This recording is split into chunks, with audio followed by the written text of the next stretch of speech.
Hello, good evening friends. Welcome back to my channel again. And I know it's been a bit long time since I have uploaded my video. तो आज मैं आपके सामने class 6th का science का curiosity book का chapter number 2 diversity in the living world के question answers लेकर आई हूँ.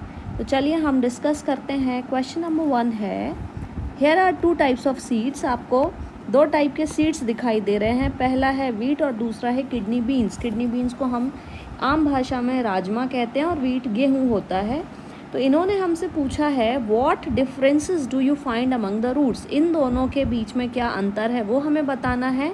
और ये दोनों प्लांट्स की जो लीफ होती हैं उनमें किस प्रकार का वेरिएशन होता है ये हमें बताना है. तो सबसे पहले हम ये देख लेंगे differences between tap roots and fibrous roots. तो टैप रूट आप देख लीजिए कैसा होता है. टैप रूट में एक मेन रूट होती है और उसके बाद में उसकी छोटी छोटी ब्रांचेस होती हैं. जबकि ये जो फाइब्रस रूट आपको दिखाई दे रही है इसमें गुच्छे में होती हैं सारी की सारी रूट्स और एक दूसरे से कैसी होती हैं, जुड़ी हुई होती हैं. तो चलिए शुरू करते हैं. सबसे पहले अगर हम रूट की बात करें तो वीट जो होता है मोनोकॉट होता है. मोनोकॉट का क्या मतलब होता है कि ये मान लीजिए अगर वीट का दाना है तो इसमें से ही क्या होगा, इसमें से ही ऐसे करके जड़ें निकलेंगी और बाद में इसमें से ही पौधा क्या होगा, बड़ा हो जाता है. तो इस टाइप का जो सिस्टम होता है उसे हम क्या कहते हैं, मोनोकॉट कहते हैं. किडनी बीन्स होती हैं डाइकॉट्स. डाइकॉट्स मतलब इस प्रकार से बीज जो है 2 पार्ट्स में टूटेगा, फिर यहाँ से ज़मीन के अंदर जड़ निकलती है इस तरीके से एंड इसके बाद में फिर जो है वो पौधा आगे डेवलप होता है. तो इस टाइप से जो होता है उसे हम क्या कहते हैं, डाइकॉट्स कहते हैं. तो जो वीट है, गेहूं है, उसका फाइब्रस रूट सिस्टम होता है. फाइब्रस रूट सिस्टम मतलब ऐसा वाला रूट सिस्टम होगा वीट के पौधे में, फाइब्रस रूट. और जो किडनी बीन्स होंगी उसमें कैसा होगा, टैप रूट होगा. मतलब ये जो आपको दिखाई दे रही है टैप रूट, राजमा का जो पौधा होगा उसमें इस टाइप के आपको रूट्स देखने के लिए मिलेंगी. दूसरा, इनकी अगर हम कैरेक्टरिस्टिक्स की बात करें तो dense network of thin roots होगा. मतलब ये जो वीट रूट्स हैं ये आपको घनी घनी दिखाई दे रही होंगी इस तरीके से. और जो किडनी बीन्स है उसमें आपको एक मेन रूट दिखाई दे रही होगी इस तरीके से और फिर उसके बाद में साइड में आपको रूट्स मिलेंगी. लीफ वेनेशन मतलब पैरेलल लीफ वेनेशन होगा. पैरेलल लीफ वेनेशन मतलब क्या होता है, इस तरीके से पत्तियां होती हैं. तो ये लाइंस अगर इस तरीके से बनी हुई हैं तो बिल्कुल इसी के पैरेलल में दूसरी लाइंस भी बनी हुई मिलेंगी. रेटिकुलेट वेनेशन में क्या होता है, रेटिकुलेट वेनेशन में मतलब होता है कि इस तरीके से अलग अलग टाइप से आपको पत्तियों में इनकी बनावट देखने के लिए मिलेगी. तो ये हो गया हमारा बेसिक अंतर वीट का और किडनी बीन्स के बीच का. अब हम क्वेश्चन 2 में चलते हैं. क्वेश्चन 2 में उन्होंने बोला है कि name of some animals are given below. आपको कुछ जानवरों के नाम नीचे दिए गए हैं. आप यहाँ देख सकते हैं horse, dolphin, frog, sheep, crocodile, squirrel, whale, earthworm, pigeon and tortoise. Group them based on their habitats. और अब हमें इन जानवरों को उनके रहने के हिसाब से अलग अलग ग्रुप्स में डिवाइड करना है. जो पानी में रहने वाले हैं उन्हें हमें ए से मार्क करना है, जो ज़मीन पर रहने वाले हैं उन्हें हमें बी से मार्क करना है, और जो दोनों टाइप में रह सकते हैं उन्हें हमें किस से मार्क करना है, सी से मार्क करना है. तो हम देख लेते हैं. डॉल्फिन मछली जो होती, क्रोकोडाइल मगरमच्छ, well again it's a giant fish and tortoise. तो ये सभी कैसे हैं, एक्वेटिक एनिमल्स हैं. इसके बाद में ज़मीन पर रहने वाले हो गए horse, sheep, squirrel, earthworm and pigeon. And ऐसे जानवर जो एक्वेटिक भी हैं एंड टेरेस्ट्रियल भी हैं उनमें आ गए फ्रॉग, क्रोकोडाइल एंड टॉर्टोइस. अब हम बढ़ेंगे क्वेश्चन नंबर 3 की तरफ. Manuj mother maintains a kitchen garden. जो मनु है उसकी मम्मी ने किचन गार्डन बनाया है. One day she was digging out radish from the soil. तो उनकी मम्मी ने क्या लगाया, उनके किचन गार्डन में मूली का पेड़ लगाया और उन्होंने उसको क्या किया, उस पौधे में से मूली निकाली. She told Manu that radish is a kind of root. और उन्होंने मनु को कहा कि रेडिश जो है, मूली जो है वो एक प्रकार की जड़ है. Examine a radish and what type of root it is. तो अब आपको बताना है रेडिश को देख के कि वो किस टाइप की रूट है. What type of variation do you observe in the radish plant. तो रेडिश जो है वो किस टाइप की रूट है, टैप रूट है. क्यों, क्योंकि ये ज़मीन हो गई तो इस टाइप से आपको रेडिश मिलेगी और उसके आजू बाजू में आपको ऐसी ऐसी थोड़ी थोड़ी सी कैसी मिलेंगी, रूट्स मिलेंगी, राइट. तो ये हो गया आपका टैप रूट. अब जो रेडिश की लीव्स है वो कैसी वेनेशन शो करेंगे, तो it will be showing a reticulate venation. Reticulate venation again मैं आपको ऊपर बता चुकी हूँ कि किस तरीके का होता है। क्वेश्चन नंबर 4 है, look at the image of a mountain goat and goat found in plains. अब आपको यहाँ पर 2 फोटोज़ दिख रही हैं, ये माउंटेन गोट दिखाई दे रही है और जो गोट नॉर्मल जगह पर मिलती है वो है, उसकी फ़ोटो है। Point out the similarities and difference between them. इन दोनों गोट्स में हमें क्या समानता है वो बतानी है और क्या इन दोनों के बीच अंतर है वो बताना है, और उसके साथ हमें रीज़न भी देने हैं कि ऐसा क्यों है। तो सबसे पहले दोनों, अगर हम गोट्स की बात करें तो both the goats belong to the same family. ये दोनों ही जो गोट हैं, बकरियां हैं, ये एक ही परिवार से बिलोंग करती हैं। दोनों ही हर्बीवोर हैं। हर्बीवोर वो एनिमल्स होते हैं जो कि घास खाते हैं, पत्तियां खाते हैं, रूट्स खाते हैं, स्टेम्स खाते हैं। तो दोनों के दोनों हर्बीवोर्स हैं। That is they eat plants including roots, stems, leaves etcetera. और ये दोनों ही क्या करते हैं, रूट्स को खाते हैं, जड़ों को खाते हैं, स्टेम्स को खाते हैं, लीव्स को खाते हैं एक्सेट्रा। अब हम इनके अंतर के बीच में आएंगे तो देख लेते हैं। जो माउंटेन गोट है has thick long fur to protect against cold mountain temperatures. अब अगर आप इस बकरी के बाल देखेंगे तो ये मोटे हैं और थिक है। जो इन बालों से क्या होता है, ठंड में इनको बचने में आसानी होती है।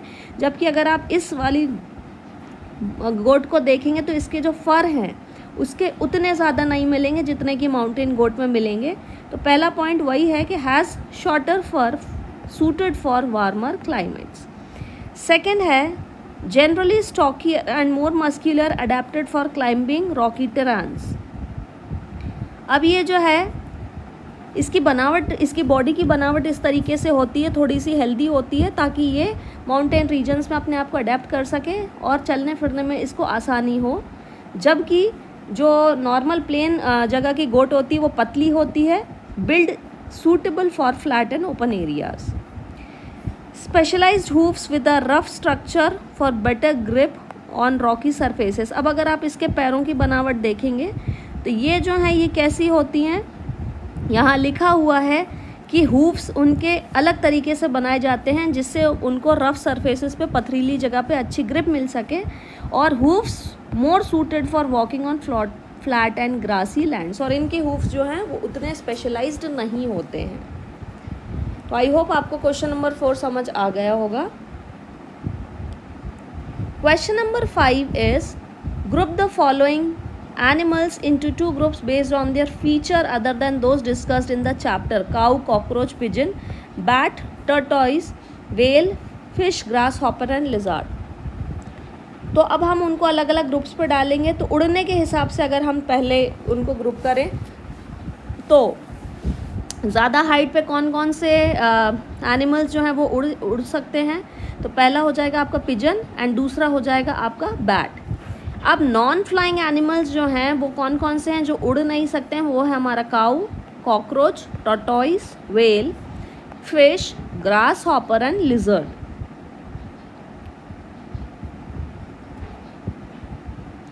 क्वेश्चन 6 की तरफ आते हैं। As the population grows and people want more comfortable lifes, forest are cutting down to meet various needs. जैसे जैसे भारत की जनसंख्या बढ़ रही है या पृथ्वी पर जनसंख्या बढ़ रही है, लोग जंगलों को ख़त्म कर रहे हैं अपने अपने रहने के लिए, जगह बनाने के लिए। How can this affect our surroundings. अगर जंगल कट जाएंगे तो उससे हमारा जो वातावरण है उस पर क्या अफेक्ट पड़ेगा। How do you think we can address this challenge. और हम इस समस्या को कैसे दूर कर सकते हैं, हमें उसके बारे में बताना है। तो सबसे पहले हम इम्पैक्ट ऑन आवर सराउंडिंग्स पढ़ेंगे कि क्या क्या इम्पैक्ट पड़ा है, हमारी सराउंडिंग्स पर क्या क्या असर पड़ेंगे। Deforestation leads to loss of habitat from many species, reducing biodiversity. तो पहला पॉइंट है, अगर हम जंगलों को ख़त्म कर देंगे तो उन जंगलों में रहने वाले जो पशु हैं, पक्षी हैं, जो बाकी के जीव हैं, वो विलुप्त होने की कगार पे आ जाएंगे। वो मतलब उनका जब घर ही ख़त्म कर दिया जाएगा तो वो ज़िंदा ही नहीं रह पाएंगे। दूसरा है, it contributes to soil erosion, loss of fertile land and disruption of water cycle. तो अब अगर हम जंगल ख़त्म कर देंगे तो पेड़ की जड़ें क्या करती हैं, मिट्टी को पकड़ कर रखती हैं। अब जब पेड़ ही नहीं रहेंगे तो मिट्टी का क्या होगा, इरोशन होगा। जो उपजाऊ ज़मीन है वो उसकी जो फर्टिलिटी है वो कम होने लग जाएगी, अनाज कम होने लग जाएगा, और जो हमारी वाटर साइकिल है उस पर भी असर पड़ेगा। Global warming increases as trees which observe carbon dioxide are cut down. अब जब पेड़ हैं, पेड़ हमें क्या देते हैं, ऑक्सीजन देते हैं, तो जब पेड़ खत्म हो जाएंगे तो ऑक्सीजन ही नहीं रहेगा, ऑक्सीजन ही नहीं रहेगा तो जाहिर सी बात है अर्थ का टेम्परेचर क्या हो जाएगा, बढ़ेगा, और बढ़ने से ग्लोबल वार्मिंग की समस्या आएगी और धीरे धीरे जो है हमारी अर्थ पर बहुत बैड इफेक्ट इसका पड़ेगा। अब इस चैलेंज से निपटने के लिए हमें क्या क्या करना पड़ेगा, तो पहला पॉइंट है प्रमोटिंग रीफॉरेस्टेशन एंड एफॉरेस्टेशन। तो सबसे पहले हमें रीफॉरेस्टेशन एंड एफॉरेस्टेशन, हमें नए नए जो पौधे हैं उन्हें लगाना है, और जो जंगल ऑलरेडी मौजूद हैं हमें उनकी केयर करनी है। इस तरीके से हम अपने वातावरण को बचा सकते हैं। दूसरा है sustainable use of resources and limitation urban expansion. Sustainable use of resources का मतलब है कि जो भी हमारे पास रिसोर्सेज हैं वो कभी ना कभी ख़त्म ज़रूर होंगे, तो हमारी आगे आने वाली पीढ़ियों को हम क्या देंगे, हम कुछ दे ही नहीं पाएंगे। इसीलिए जो पानी है और भी जो रिसोर्सेज हैं हमें उनका बहुत जुडिशियसली यूज़ करना चाहिए, ताकि हमारे जो डिफॉरेस्टेशन है, हमारे जो जंगल हैं वो ख़त्म ना हो। Raising awareness about the importance of forest for climate regulation and biodiversity, और हमें लोगों में जागरूकता फैलानी है, जंगलों के इम्पोर्टेंस के बारे में बताना है, और ये भी बताना है कि जंगल कैसे हमारे वातावरण को, जो वाटर साइकिल है, जो बारिश होती है उसको कैसे रेगुलेट करते हैं, तभी जाके इनका बचाव हो सकता है। और implementing strict laws to protect forest and wildlife, और वाइल्ड लाइफ को बचाने के लिए, जंगलों को बचाने के लिए स्ट्रिक्ट लॉज जो हैं उन्हें बनाया जाना चाहिए और उनको फॉलो भी करवाया जाना चाहिए, तब जाके हम इस समस्या से दूर हो सकते हैं। तो अब हम बढ़ते हैं क्वेश्चन नंबर 7 की तरफ। Analyse the flow chart. आपको एक फ्लो चार्ट दिया हुआ है, what can be the examples of A and B. Plant है, डज इट हैव लीव्स, तो yes. Does it have reticulate venation, अब लीव्स तो हैं, अब लीव्स में क्या रेटिकुलेट वेनेशन होगा, आपके पास एक ऑप्शन है ए, एक ऑप्शन है बी। तो चलिए देखते हैं इसका क्या होगा। एग्जाम्पल्स ऑफ ए, जहाँ जहाँ ए है, अगर रेटिकुलेट वेनेशन है तो वो कौन सा प्लांट होना चाहिए, अगर रेटिकुलेट वेनेशन नहीं है तो वो कौन सा प्लांट होना चाहिए, हमें ये बताना है। तो अगर एग्जाम्पल ऑफ हम ए ले लें, these are plants that have reticulate venation in their leaves. Examples बहुत सारे होंगे, जैसे कि मैंगो हो गया, हिबिस्कस हो गया, रोज़ हो गया, चिकपी हो गया एंड मस्टर्ड हो गया। अगर वेनेशन नहीं है, रेटिकुलेट वेनेशन नहीं है, तो पैरेलल वेनेशन होगा, जाहिर सी बात है। तो कौन कौन से प्लांट्स हो सकते हैं, these are plants that do not have reticulate venation, that is they have parallel venation. Example हो जाएगा हमारा व्हीट, मेज एंड ग्रास। अब हम बढ़ेंगे क्वेश्चन 8 की तरफ।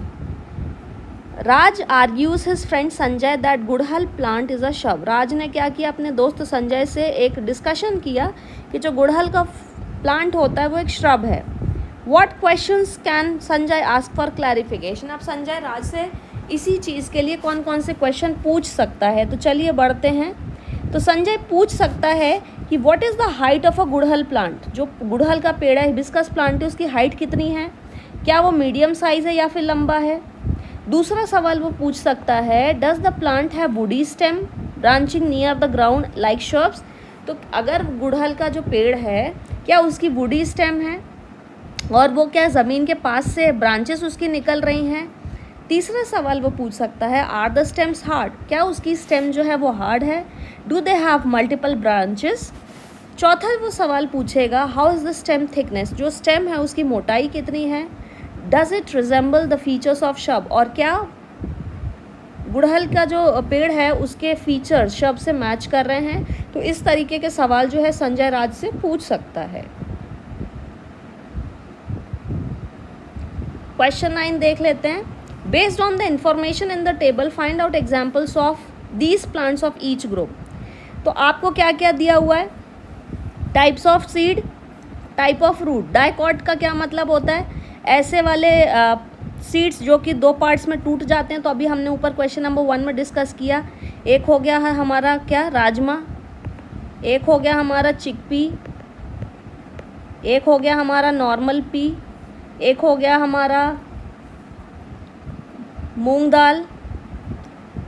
इस टाइप से हमारे पास बहुत सारे हो सकते हैं। मोनोकॉट का कौन कौन सा हो सकता है, wheat हो जाएगा, maize हो जाएगा. Like that we will be having many options. So let us move to part A. What other similarity do plants of group A have? वो कौन कौन सी similarities हैं जो group A के plants में होती हैं, और वो कौन कौन सी similarities हैं जो plants ग्रुप बी के प्लांट्स में होती हैं, वो हमें बताना है. तो देख लेते हैं. डाइकॉट मैंने अभी बताया, उसकी रूट कैसी होती है, टैप रूट होती है. और क्या क्या उसके एग्जाम्पल्स होंगे, पी, रोज़, मैंगो एक्सेट्रा. मोनोकॉट का मतलब होता है जिसकी फाइब्रस रूट्स होंगी, और सिंगल सीड से ही प्लांट बनता है. तो एग्जाम्पल हो जाएंगे व्हीट, मेज and rice. Plants in group A dicots generally have, अब इनके अंदर क्या होता है, एक रेटिकुलेट वेनेशन होता है. This means the win forms a branching pattern. इसकी जो वेन्स होती हैं उनमें कैसा आएगा, मान लीजिए ये एक वेन हो गई, ये एक वेन हो गई, राइट. तो अब इसमें क्या होगा, इसके अंदर से भी ब्रांचेस ऐसे निकलेंगी. तो this type of venation is called as reticulate venation.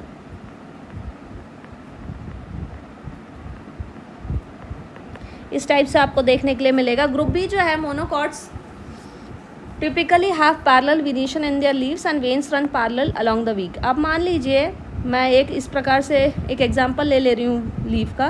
तो इसमें इस टाइप से आपको पैरेलल वेनेशन देखने के लिए मिलेगा, जहाँ एक लाइन दूसरे के पैरेलल होगी इस तरीके से.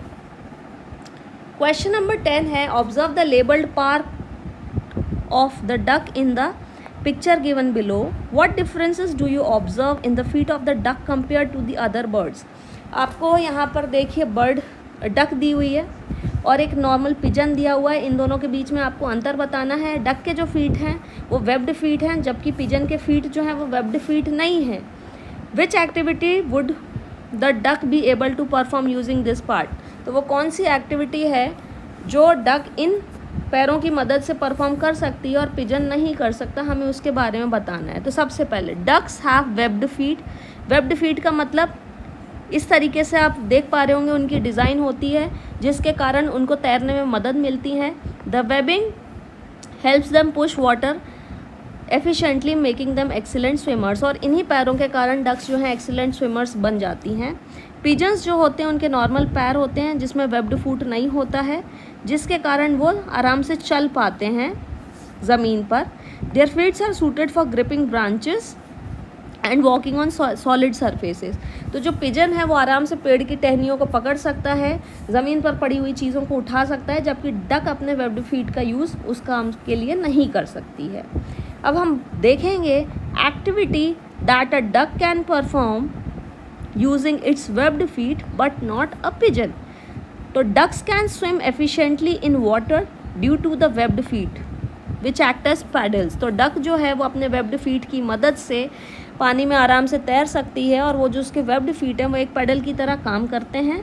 This helps them to move quickly in aquatic environments. और वो किसी भी प्रकार के जो भी पानी है उसमें आराम से तैर सकती है, और इसी के लिए उसके पैरों का डिज़ाइन बनाया गया है. तो आई होप फ्रेंड्स आप सभी को क्वेश्चन आंसर समझ में आ गए होंगे. यदि आपकी कोई क्वेरी है तो आप मुझसे पूछ लीजिएगा. And thank you so